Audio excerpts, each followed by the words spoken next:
ہمارا ایمان اس درجے کا نہیں ہے کہ کبھی آپ کو نماز میں دکان کا خیال آ جائے اور نماز سے فارغ ہو کر آپ دکان اللہ کے راستے میں صدقہ کر دیں،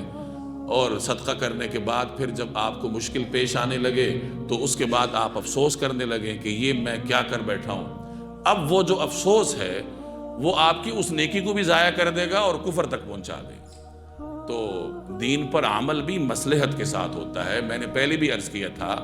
کہ محض معلومات کی بنیاد پر دین پر عمل کرنا بسا اوقات ممکن نہیں ہوتا جب تک کہ کسی نیک آدمی کے پاس رہ کر یا اس کی زندگی کو دیکھ کر دین پر عمل کرنا سیکھا نہ جائے۔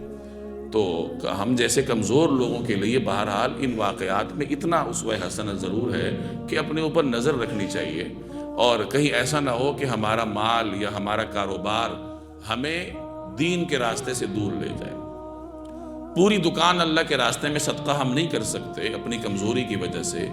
لیکن اپنے اوپر جرمانہ تو لگا سکتے ہیں نا کہ چونکہ اس وجہ سے میں نماز میں نہیں آ سکا تو میں اس کے منافع کا اتنا حصہ اللہ کے راستے میں صدقہ کر دیتا ہوں۔ یا کوئی بھی آپ کا مال ہے، کاروبار ہے جو کہ دین کے کسی حکم پر عمل کرنے کے راستے میں حائل ہوا ہے، تو پھر اپنے آپ کو سزا دینے کے لیے آپ اس میں سے تھوڑا حصہ اللہ کے راستے میں صدقہ کریں۔ تو یہ اصلاح کے طریقے ہوتے ہیں کہ انسان کو اپنے اوپر نگاہ رکھنی چاہیے کہ اگر کسی وجہ سے تہجد کے لیے میں نہیں اٹھ سکا تو اپنے اوپر صدقہ لازم کر دیں کہ میں اگلے دن اللہ کی بارگاہ میں اتنا صدقہ کروں گا۔ اس سے شیطان پریشان ہو جائے گا کہ اس کو تو صدقے کا بھی ثواب مل گیا اور ندامت کی وجہ سے اس کو تہجد کا بھی ثواب مل گیا، تو ممکن ہے کہ اگلے دن وہ خود ہی آپ کو اٹھائے کہ بھائی تہجد پڑھ لے تاکہ صدقے کا ثواب تو تجھے نہ ملے۔